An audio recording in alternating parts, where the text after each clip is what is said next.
Welcome to another episode of the Quote Slide and Motivation Podcast with William H. If you haven't already, please subscribe to the podcast and also rate and review the podcast. It helps us grow. You can also email the podcast at quoteslightmotivation@gmail.com. Again, that's quoteslightmotivation@gmail.com. Got another great episode for you guys today. This episode, I want to talk about why I think investing is the ultimate cheat code. Investing is the ultimate cheat code. So growing up, I was taught the importance of saving money for a rainy day. I think a lot of us were taught that. A lot of us we teach kids young, right? We have penny banks for kids. We tell them to put away money that they're given on their birthdays or holidays. We try to teach them the importance of saving money. So I was always aware of the importance of money and that it was needed for you to do things and to have different experiences. When I got to high school, the reality was that there wasn't a lot of money, right? That if I wanted to wear certain things or go certain places or do certain activities, I needed to be the one that would save up the money to be able to do those things. Like I needed to work and save money. So that's what I did. I worked summer jobs all through high school and college. I always put money away, put money to the side. Even when I didn't have a bank account, I always had a stash somewhere where I would save up money just in case, there was something I wanted to purchase. Just always wanted to have some type of money saved somewhere. Even though I didn't necessarily need it, I was living with my mother. I had food, shelter, clothing. But if there was something I wanted, like, if I wanted to buy a certain brand of shoes or buy a certain type of jeans or whatever, I wanted to have money to be able to do that. So all through high school and college, I worked. My first big purchase was a car. When we were in high school growing up, that was the big thing, to be 16 and be able to buy your own car, to have your own vehicle to get around. And my family didn't have a car. My mother never drove. My mother never had a car. So, I was a bus person. We were bus people. We hopped on the bus for everything. We used the bus for everything. But I took the driver's test. I got my license. And then I started saving up for a car because I knew I wanted to get myself a car to be able to have transportation to get around. And so I graduated high school, 17 years old, and I didn't have a car. I went to college with no car. I went to college, Lincoln University, at 17. My freshman year, no vehicle at all. And Lincoln is a long way from Pittsburgh. It's near Philadelphia, about an hour outside of Philadelphia, about 5-6 hours from Pittsburgh. So, me being up there, me being away from family and not being able to get home, it wasn't a convenient way for me to get home.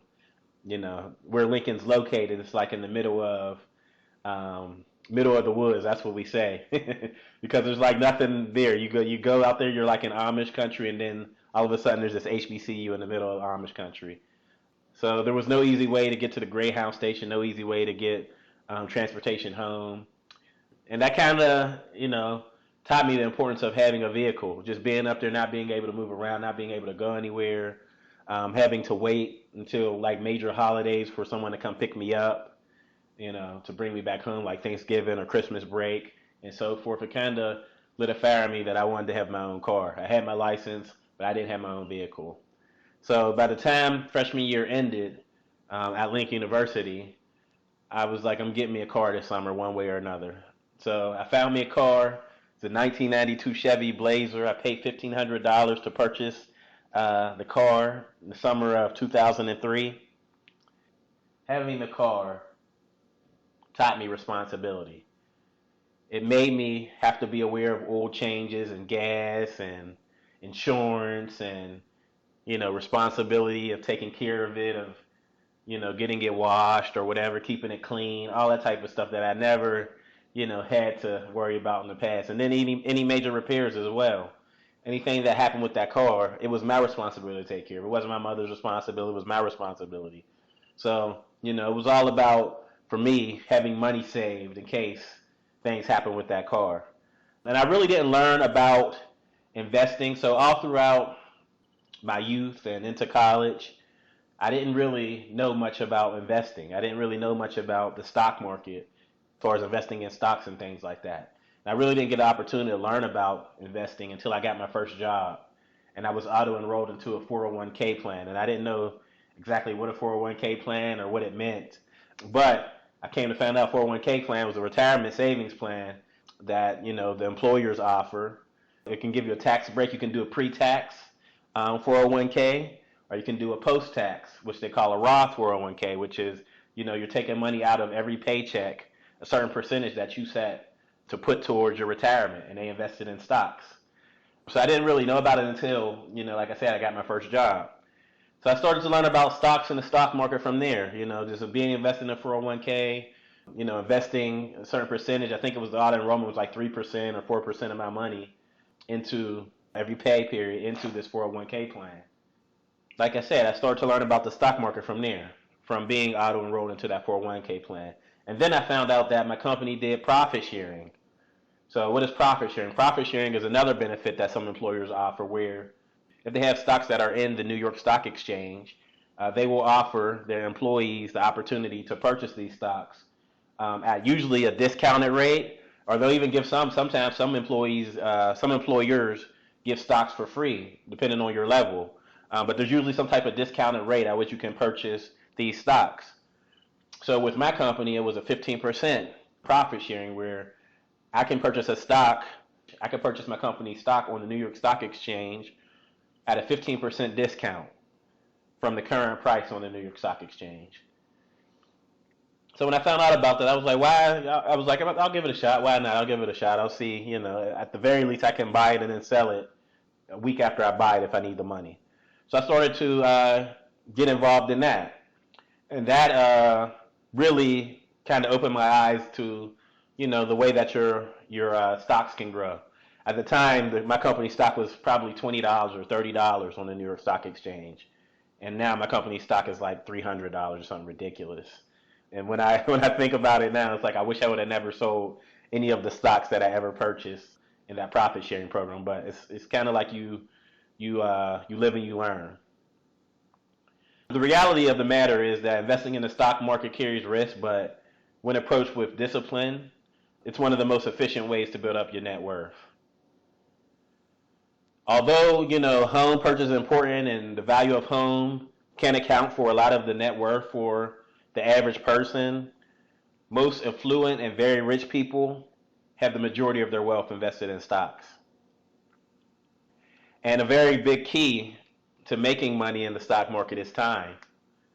If you do your research and you're willing to invest an amount of money into the stock market each month for 10 years, you're almost guaranteed to build wealth. As long as you don't touch the money, you put the money into the stock market, you pick good stocks, you pick companies that have been around for over a long period of time that have good track records. If you do that and you invest your money and you just let it sit there and grow and compound, it does some beautiful things. It'll do some beautiful things with your money. I'm going to have a great example of that. I want to talk a little bit about Khadijah and DeVito. Khadijah and DeVito. We'll call them brother and sister. Khadijah and DeVito both just turned 65, which is the traditional retirement age. Khadijah opened a retirement account at age 20 and continued to invest $4,000 a year for the next 20 years.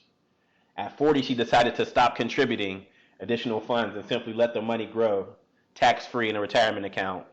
And let's assume that that account makes 10% every year. So we have Khadijah. She's opened a retirement account. She's invested $4,000 a year. She started at age 20. For 20 years, she invested $4,000 a year. So the total that she invested was $80,000, right? $4,000 a year over 20 years from age 20 to 40. And then she stopped. She let the money grow tax-free at 10% a year at that point. On the other hand, DeVito didn't begin investing until he turned 40, starting to invest just as Khadijah was ending her active contributions. So he did the same thing. He contributed $4,000 a year in a tax-free retirement account, earning 10%, plowed money in up until he turned 65. So he did it over 25 years. Where Khadijah only did it over 20 years, DeVito did it over 25 years. And the difference is that he didn't start his contributions until he turned age 40, from age 40 to 65, where Khadijah started at age 20 and went to age 40. So when we compare the contributions that both of them invested, as I said, Khadijah invested a total of $80,000, while DeVito invested a total of $100,000 over 25 years. However, the difference is when they invested, Khadijah started early. DeVito started 20 years later. And it's amazing how much a difference it makes. It produces a 600% difference based on when they started. So let's look at the math a little bit on that. Khadijah, who invested and stopped before DeVito began, ends up with $2.5 million at retirement time when she hits age 65. DeVito, despite contributing $20,000 more than Khadijah, has less than $400,000 at age 65. That's over $2 million of difference between the two. And the only difference is that Khadijah did it early. She did it when she was 20 to 40. She did it for 20 years, starting at age 20 up until 40, and then she just let it sit there all the way up until age 65. And just her letting the money sit there and grow, it compounded and compounded on itself up to the amount of $2.5 million. Now, DeVito, he invested, so he waited until he was 40 to start investing, and he didn't really have a lot of time to have this money compound. By the time he had invested, $80,000, he only had 5 years remaining that he was going to continue to invest. Where when Khadijah had her $80,000 invested, she had 25 years remaining for that money to continue to compound on itself and grow. So the key here is to invest early. And that's what I want to drive home here, is that we have to teach our youth, we have to teach younger people to invest early into the stock market, to open up Roth accounts, to begin saving portions of their money, even if it's not a lot of money. Say they save, I don't know, $25 a month or $50 a month or whatever it could be, or a couple $100 a year, $500 a year, even if it's just $500 a year. That amount over time can compound into some great amounts of money. If you tell a 16-year-old to save $500 a year, starting at age 16 up until 20, and then once they get their first job, they can increase that amount to save, $4,000 or more a year, that can become a lot of money for them. And that's how you build wealth that you can pass down from generation to generation, or just wealth that you can have for your kids, or to start your life, or to start your family, things like that. So I just think it's important, that we teach youth. I wish someone had taught me, but when I did find out about it, when I did learn, I dove in head first.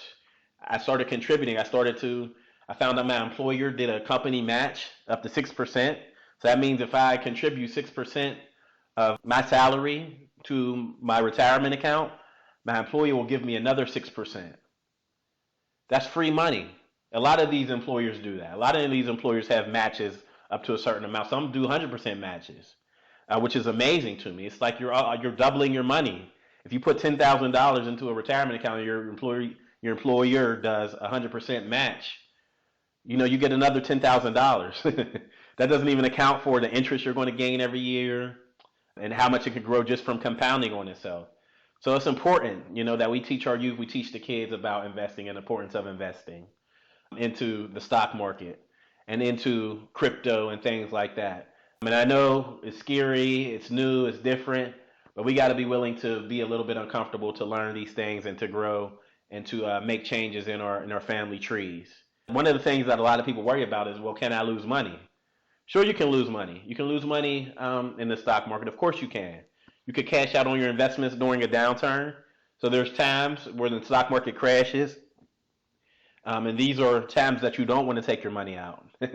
So it's tough because everyone's panicking. Everyone around is, it's like doomsday. We had a crash in 2008, with the housing market craziness. It kind of translated to the stock market as well. When the stock market crashed a little bit there was a crash into the 2000s with the Y2K and all the companies there, all the internet stocks and the boom and crash there.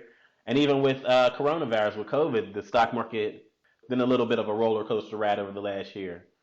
But you got to be willing to be diversified. Don't be heavily invested into one company, and be willing to ride through the storms, to not get out when everyone else is panicking. Because when people are panicking, that's the best time to be buying. When people are selling, their stocks and they're rushing and getting out of something, that's the time to be a buyer.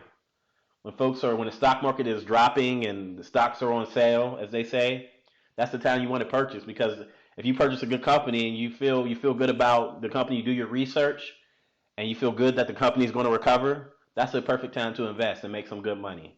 It's important that we are aware of different investment opportunities, from home purchases. I know I focus more so on the stock market here, but there's a number of different investment type opportunities. Of course, you have your stocks, which I focused on here in this episode. But there's also CDs, there's real estate, mutual funds or ETFs, there's savings accounts, and crypto.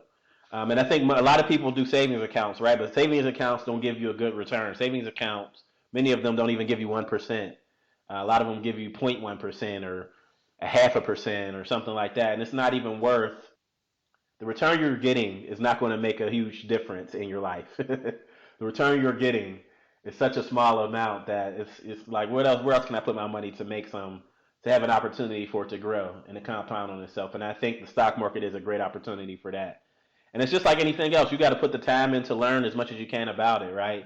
In this day and age, with YouTube and all the information we have in the palm of our hands and our cell phones and on the internet, if you really want to learn something and you really want to learn how to invest in something, you can do it by looking on the internet, by looking at YouTube, by searching on YouTube and getting different perspectives and making sure and reading books and things like that on the stock market. These are all different things that you can do to learn as much as you can before you jump and dive in to the opportunity. So, there's no excuse. That's my whole point. There's no excuse for you to say, well, I don't know what to do or I don't know how to do it. Yeah, that's okay, but you can figure it out. You can take the time and do the research to get the information. So I just wanted to share that. Investing is the ultimate cheat code. If you haven't already, make sure you download my free inspirational ebook. Have the link in the show notes. And yeah, share this episode with someone about the importance of investing, the importance of investing in the stock market, the importance of investing in yourself and your future. And remember our example with Khadija and DeVito, how Khadija started earlier, and because she started earlier, she made so much more money. Investing is the ultimate cheat code, and compound interest is the eighth wonder of the world. I implore you this week to look up more information on investing. Research compound interest and how you can use it for your benefit. So share this information with the youth. And y'all have a good week.